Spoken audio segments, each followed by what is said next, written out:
আজকে আমি আর আমার 4 বন্ধুরা মিলে ঠিক করেছিলাম বাইরে কোথাও ঘুরতে যাব। কলেজ থেকে পাস আউট হয়ে যাওয়ার পরই 4 জনে কোথাও না কোথাও একটা জব খুঁজেই নিয়েছি।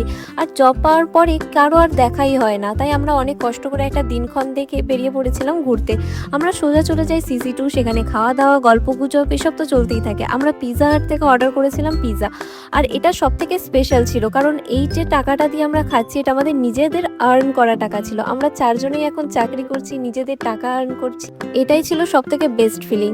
তারপরে আমরা শপিং করতে চলে যাই। এখানে অনেক কিছুই দেখি, বাট পছন্দ সেরকম কিছু হয় না, তাই আমরা বেরিয়ে চলে আসি। বাইরেটাতে কিছুক্ষণ বসে থাকি, তারপর আবার ছবি টবি তোলা শুরু হয়ে যায়। ছবি তোলা শুরু করলে আমাদের আর শেষই হয় না ছবি তোলা, তাই এই সেশনটা করতেই আমাদের প্রায় 1-2 ঘন্টা লেগে যায়। তারপরে রাত হয়ে যায়, আমাদের অনেকটাই খিদে পেয়ে গিয়েছিল। বাইরের কোনো একটা রেস্টুরেন্টে আমরা চলে গেছিলাম। ভেতরে যা যা ছিল সেগুলোতে তো ভীষণ দাম ছিল, তাই বাইরে আমরা কোনো একটা স্ট্রিট ফুডের জায়গায় চলে যাই। এখানে আমি 2টো চিকেন ললিপপ অর্ডার করেছিলাম, ভীষণ টেস্টি। স্ট্রিট ফুডের কোনো কথাই হবে না, এরা এত টেস্টি বানায় এগুলো। তো টাটা গাইস, দেখা হবে পরের ভিডিও।